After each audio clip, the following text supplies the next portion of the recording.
Chisa, the newest 5-star Havoc Resonator, is here in all of her scissor-wielding, chainsaw-womaning JK uniform glory. With her release, her kit is the first to use one of the other negative statuses in the game called Havoc Bane. Similar to other status effects you might be familiar with, like Arrow Erosion or Spectral Frazzle, Havoc Bane is applied by certain abilities, stacks to 3 by default, and reduces def by 2% per stack. Chisa will be combining this Havoc Bane alongside team-wide healing, decent damage, and the ability to increase max stacks of all negative statuses applied to enemies to provide a jack-of-all-trades supportive lineup for your roster. My name is Xlice, and in this video I'll be covering everything you need to know about Chisa and showcasing her power at S0. As is common with WuWa characters, Chisa has a lot of text description, but don't worry, I'll show and explain exactly what you need to know so you can build the best Chisa. This is going to be done on the WuWa Media Server, and of course that means things are subject to change for full release. Let's get started.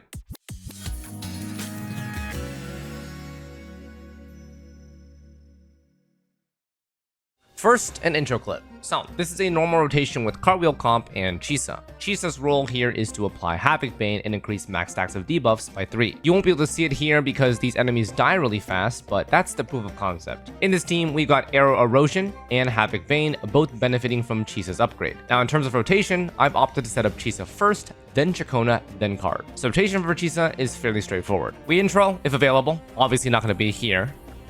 And then we start with E plus Echo. Then we're going to basic chain until 60% Forte. And then we Liberation. And then we use Enhanced E. And then we have a basic or hold basic chain until the Forte is gone. And then that final chainsaw attack finisher.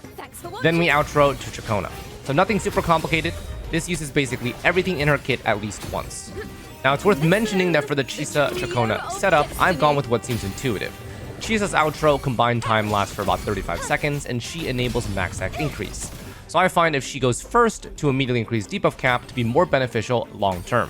However, since both Chisa and Ciaccona have 30-second duration outro buffs, I think it's interchangeable. Those of you who min-max the comp can let me know in the comments if there's specifically an optimal rotation. Now let's break her kit down step by step. So, Chisa is considered the following combat roles: Chisa support / healer, a resonance liberation damage dealer, and a Havoc Bane applier. A lot of you guys may have been anticipating her to be an iconic main DPS, but unfortunately she's not technically designed that way. Of course, you can still play her as your main DPS, just don't expect super impressive amounts of damage because her primary role is meant to be a supportive debuffer. In combat, like you guys saw previously, Chisa is a build Forte, consume Forte type of character. Echo and Liberation casts are added in where they boost the most damage up her rotation. I'll describe these in detail down the line. As a sub DPS / support, her rotation is easy to execute and relatively short in duration and does not require intensive mechanical gameplay to pull off. So let's take a look at that Forte bar and how her rotation cycles it. It's got a pretty, well, normal design. With her rotation, we're going to lead with intro skill if possible, of course. Then we're going to use resonance skill to apply a mark called Unseen Snare. This is going to be that little Havoc triangle on enemies. This mark is what allows her to apply those Havoc Bane stacks. Then we're going to Echo to deal free damage. This does double damage on Havoc Bane affected enemies, so right after E is perfect. Then we're going to basic until about 60% of the bar. With the intro skill, you only need a couple of basics. Without intro, you're going to need a bit more. Then we send the Liberation.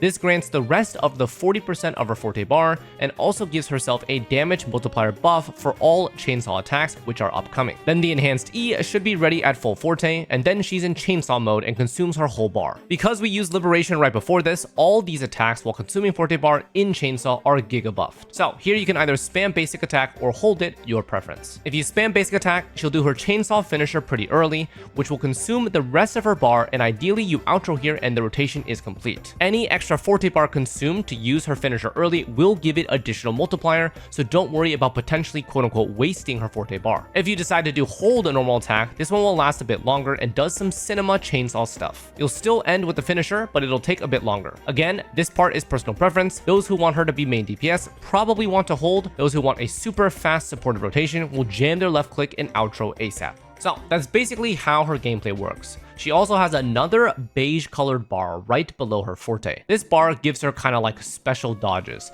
and they're called Life Thread. The bar regenerates naturally over time, and she can briefly glide on her scissors if you meet certain criteria that are described here in text. Half of the bar is 1 blink. Personally, I've not actually used these in combat most of the time since her rotation is pretty quick. Now, if you manage to use it in combat, they're basically like extra dodges, which is pretty cool. So now that you essentially have a crash course on how she plays, let's go through the number crunching details. Outro skill. This is going to grant your team a buff for 20 seconds that allows attacks to increase those debuff max stacks. It's kind of weird how they split this in terms of the timer, but basically, for those 20 seconds, your team's attack increases the debuff cap, and the debuff cap separately lasts for 15 seconds. So you basically have 35 seconds of uptime for the stack increase, because even at the end of the 20-second buff, if you've been attacking, the max stack will still last for 15 seconds after your last attack during the buff. It's a little weird to think about and to explain, but yeah, just remember that you have 35 seconds of max stack increase as long as you constantly attack enemies. Then we have Havoc Bane. So this is going to stack up 3 times base level, 2% def reduction each stack.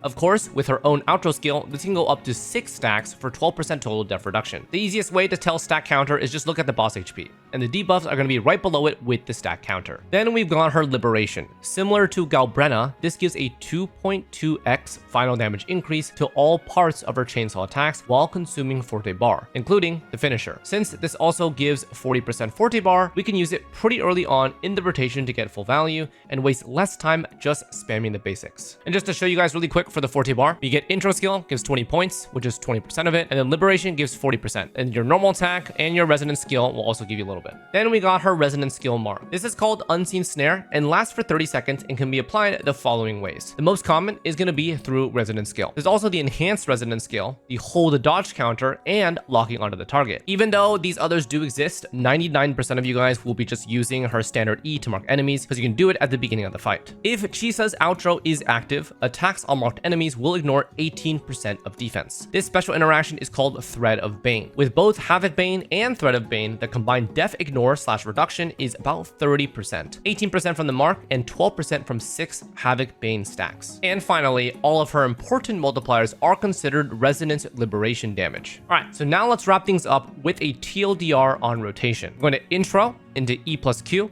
into basic until 60% bar, into liberation to 100% bar, basic if you're almost there, and then you're going to enhance E when it's glowing, then chainsaw, and then outro. Without the intro ability, for example, leading a TOA rotation, you're going to E plus Q, longer basic until 60%, and then do the same rotation. Intro will generate 20% of our Forte bar. The E plus basics will generate about 40% to get you to 60%, and then liberation will give you the last 40% for 100% total. All right, sweet. So now you guys know how Chisa works and how to play her. Let's go through Forte nodes and priority. So middle one's gonna give her a base E reset if a marked enemy is defeated. Cooldown of 3 seconds. This one is mainly for multi-wave content, so you can remark enemies quickly. Top node is gonna give her basically free 20% havoc damage bonus and 20% healing bonus when casting intro / liberation. These both occur pretty early on in the rotation, so it's free stats. Also, gives more quality of life to her marks. Basically, while her outro skill is active, if marked enemies are defeated, the mark will be reapplied on new enemies that your allies hit. The rest of the Forte stats are going to give her crit rate and attack percent. For Forte priority, we're going to go Forte Circuit, greater than equal to Liberation, into normal attack, and then resonance skill into intro. This is an order of total multiplier value that you'll get per rotation. Forte Circuit and Liberation are going to be the most important. Normal attack is used, but not a priority. And then skill and intro are going to be one-off abilities. All of our scissor damage, which is going to be base Forte bar, is going to be normal attack levels. Liberation is going to be that nuke,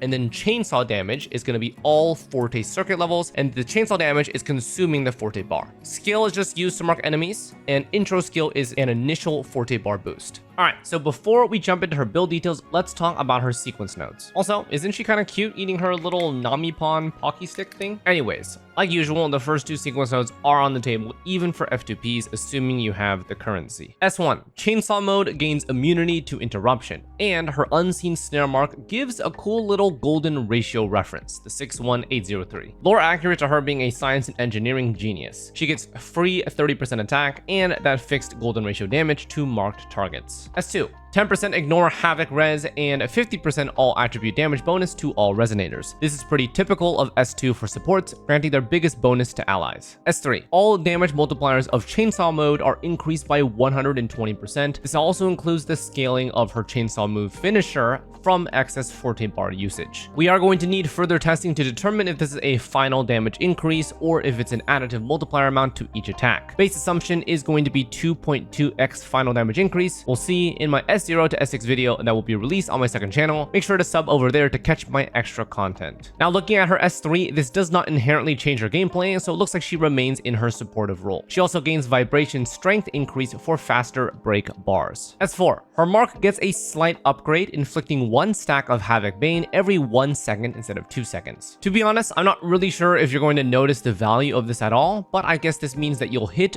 3 or 6 Havoc stacks 3 to 6 seconds faster. S5, Liberation gains a 100% damage bonus, and her extra glides cost 50% less of her beige bar. Just a reminder, this is the bar right below her Forte bar, used during specific dodge conditions. With S5, each glide will now cost 1/4 of the bar instead of half. So she can do 4 total glides instead of 2 total glides back to back. S6, looks like she cannot be dropped below 1 HP during chainsaw mode with no cooldown and no duration. So potentially unkillable during this mode, needs testing. If it's always active during chainsaw mode, you can actually play around it during certain boss phases and a D6 hologram. Her unseen snare mark also gains more buffs, 30% more damage from those debuffs, and 40% more damage from Chisa herself. Fairly certain that these are multiplicative damage bonuses in their own category, so potentially another layer of final damage bonus. Alright, so overall, she's got a lot more utility than just raw damage bonuses from her sequence nodes. So it looks like she is a committed support from S0 to S6, drastically different than Qiuyuan, with a major gameplay change at his S3 that caused his identity to be more flexible. S1 we can see is the immunity node, S2 is the 50% damage to all resonators mode, S3 is the chainsaw mode multiplier upgrades, S4 is unseen snare quality of life, S5 is lib damage, and S6 is like a Tryndamere ult or a Hu Tao C6 plus unseen snare damage. Now let's talk about her weapons. So Broadblade user, attack scaling, benefits from crit rate, crit damage, and liberation damage bonus. We've got her signature called Kumo Kiri, which is a sick name in my opinion, granting her 36% crit rate secondary and a passive of 12% attack, 24% lib damage bonus for herself, 8% stacking 3 times, and a conditional 24% all attribute damage bonus for allies. Now the description here is a little vague, so here's a different screen cap of the weapon description. At max stacks, when resonators in the team inflict those negative statuses,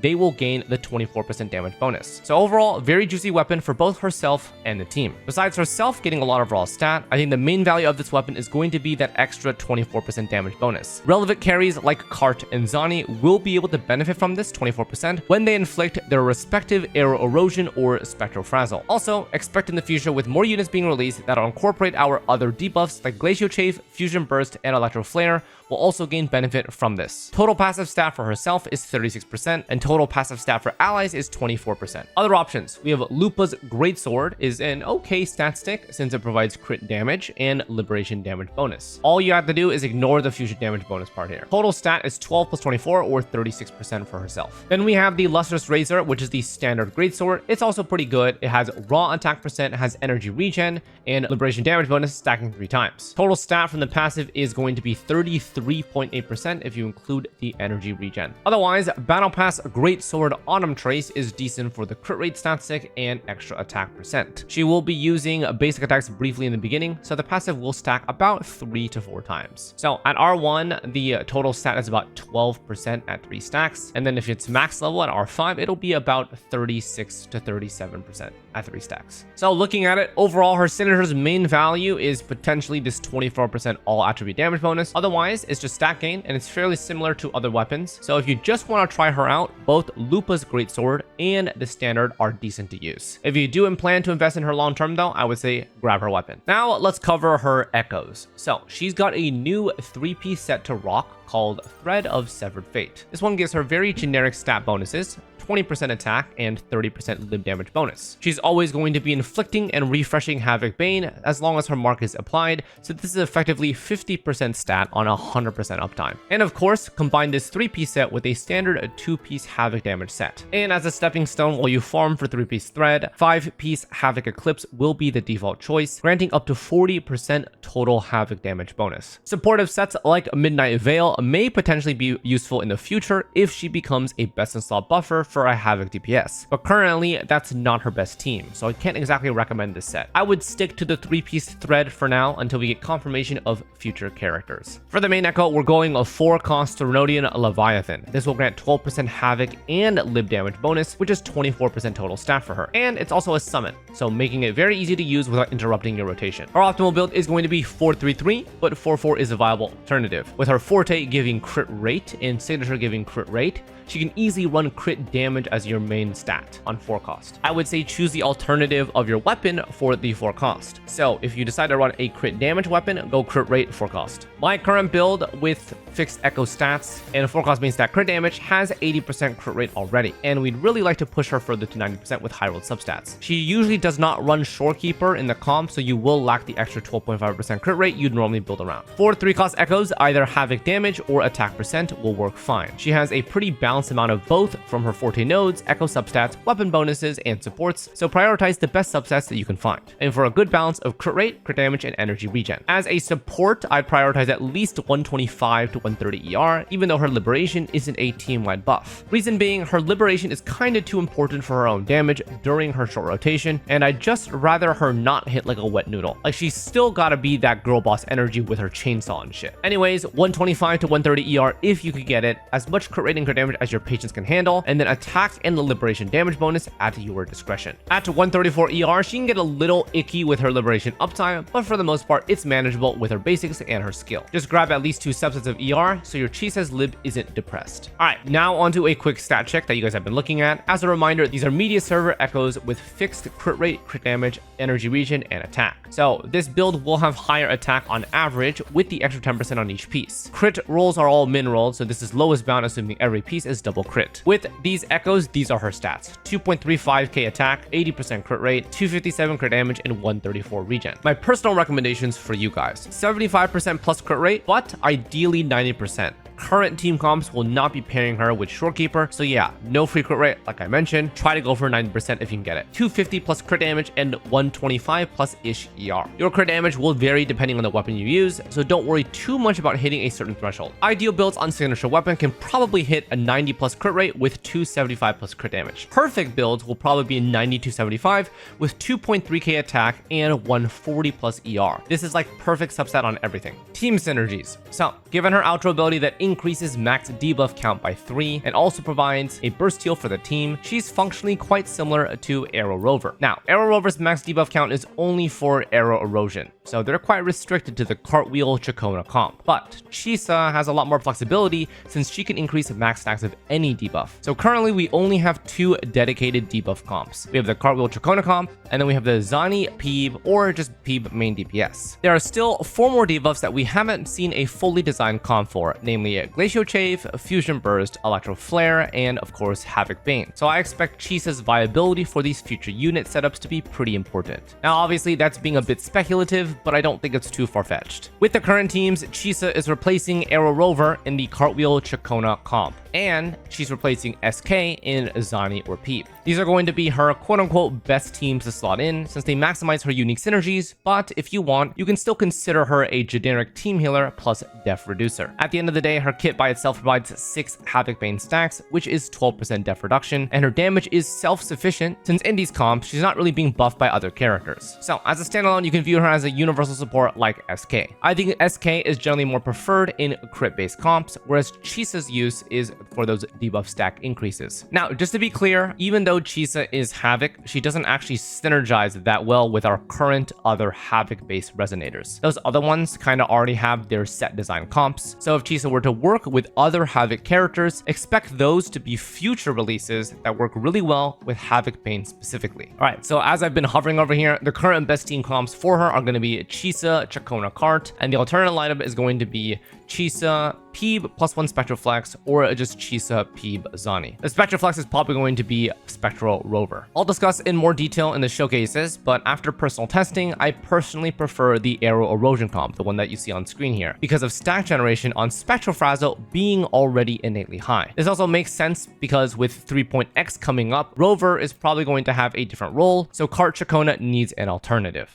Alright, now onto some showcases. So I've got 2.5 showcases for you guys using the Cart comp and the Zani comp. Cart comp is currently Chisa's best comp, being a decent upgrade over Aero Rover. For the Zani comp, I'm doing a comparison between SK and Chisa because after testing, I wasn't really too satisfied with the performance. It makes sense though, because after thinking about it, Spectral Frazzle stacks already cap fairly high, and so Chisa doesn't really give that much of an upgrade. And as a reminder, this is WuWa Media Server, so these TOA bosses are not indicative of what you may fight on live servers. Let's get into it. Alright, so first up, we've got Chisa, Ciaccona, Cart, all S0R1.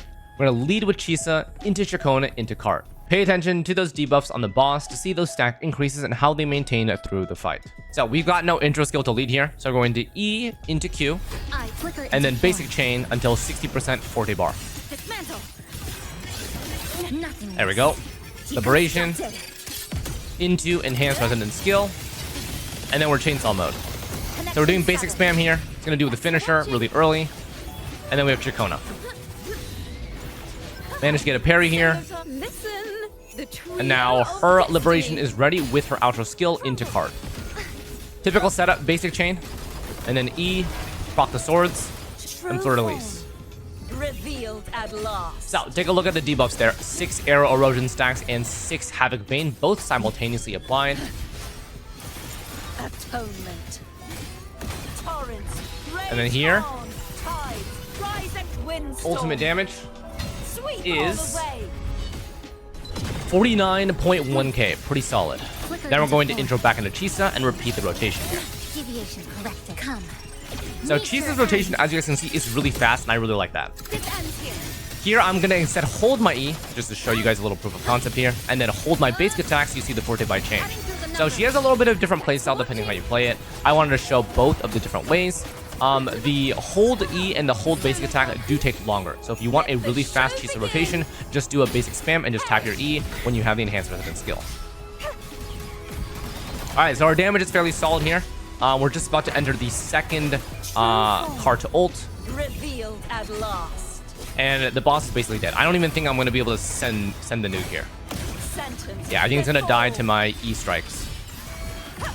Tides, rise and crash. Alright, so that is the Cart Ciaccona comp. Pretty solid there. You guys can see that it's a pretty good upgrade. I'm not going to show the Aero Rover, but if you do the same type of design, the damage decrease is quite significant. I would say it's between like 10 to 20%. That's not going to be the case for the Zani Peep comp, but I just want to let you guys know that this is the intended comp that you're supposed to play Chisa in. But yeah, she's just pretty solid here. Alright, so next up, we've got Chisa, Phoebe, Zani, all S0R1. We're going to be leading with Chisa, into Phoebe, into Zani. This rotation is going to be linear with no fancy swaps. And again, we're paying attention to the debuff stacks. Alright, so like usual beginning rotations, I do not have my intro skill here. I'm going to be E, Q, and basic chain until 60% bar into liberation. And you guys also notice that I don't really have concerto energy problems with this, because this chainsaw mode is pretty insane and basically fully fills it on that finisher move. Alright, so now Phoebe's in intro into confession into liberation, and then we're gonna get those stacks off here. So we are 14 stacks and then 6 Havoc Bane, and then another one there is gonna be 18 stacks. So we're 18 stack Zani here. Now, unfortunately, in this mode, I have fixed echo stats, so my Zani's crit rate is like 65%. You can see a lot of missed crits. Alright, so damage is pretty decent here, but I don't think I really get the crit there, but that's how it is. Alright, so you see the damage difference right now compared to the Cartwheel Ciaccona comp. We are lacking a bit. We're going to need 3 full rotations to clear this. So I do not decide to hold here because I do need these rotations to go as fast as possible. I'm running against the clock. So, second P rotation. Pretty straightforward here. Confession, get those Spectral Frazzle stacks off. 18.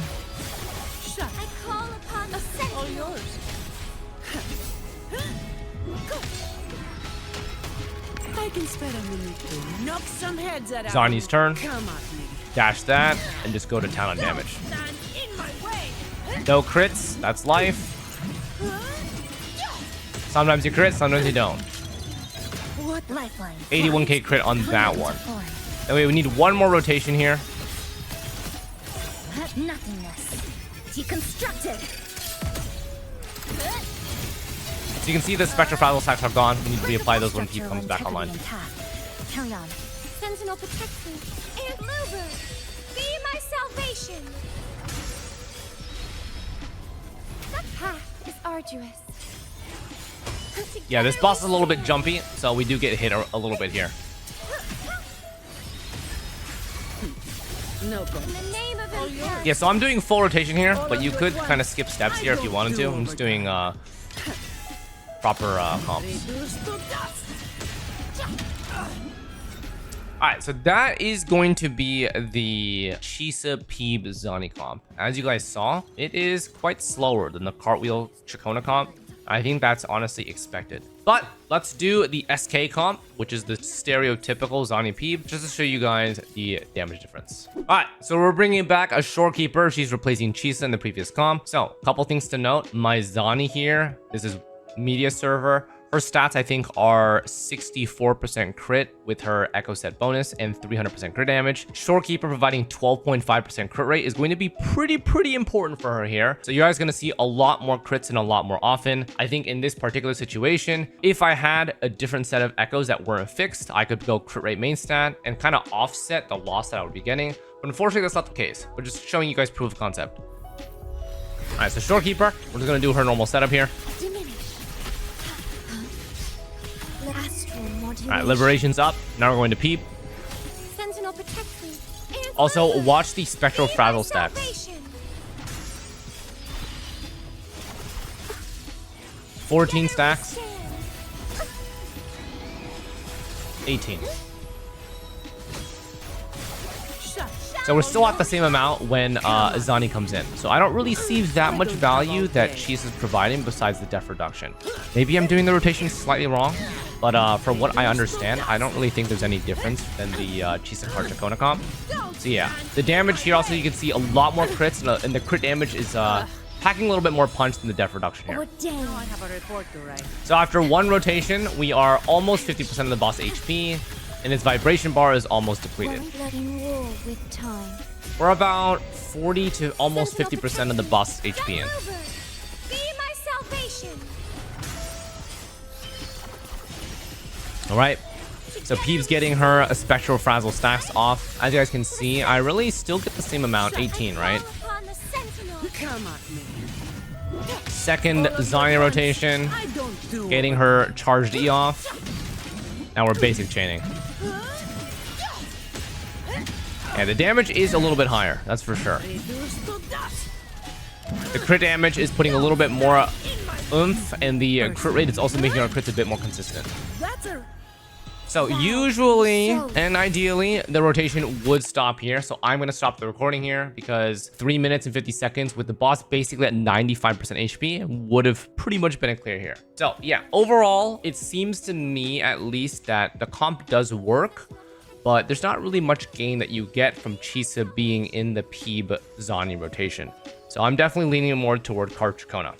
Okay, so showcases are now done. Overall, both Zani and Cart work, but Cart gains a lot more effective usage. Arrow Erosion gained a clear stack increase, identical to what Arrow Rover would apply, but Spectral Frazzle didn't seem to gain much value. I think it's also a pretty good benefit that Chisa's rotation has flexible on-field time, being very short if you spam the basic attacks, or longer if you hold them. So that's going to wrap up this comprehensive guide on Chisa. Is she worth the pull? As a universal support with a debuff stack increase, I think her investment is more future-proof than most characters. She seems to me like the SK of the debuff teams, providing more rare buffs like def reduction and stack increase than just raw crit bonuses. I know most people want her to have main character energy, but I think this design makes her more sustainable as a unit long term, meaning less likely to be power crept by raw damage. Her current best comp is an existing comp with Ciaccona, so I anticipate her strength to shine a bit more when we get more of these negative status type characters. And of course, if you like her school uniform look with that black and red design, that's all yours. I think I generally recommend people to pull if they're investing in the next universal support type character for negative statuses. So that's going to wrap things up. If this video helped you out, I'd appreciate a like and sub to show YouTube that you enjoyed the video. And if you know someone who's interested in Chisa, maybe this video would help them out. I stream almost every night on Twitch at twitch.tv/Xlice. So if you want to ask questions, hang out, or chill, I'm knee deep in a variety of gacha games. So yeah, let me know in the comments what you think about her. Thank you for watching, and we'll see you guys next time. Take care.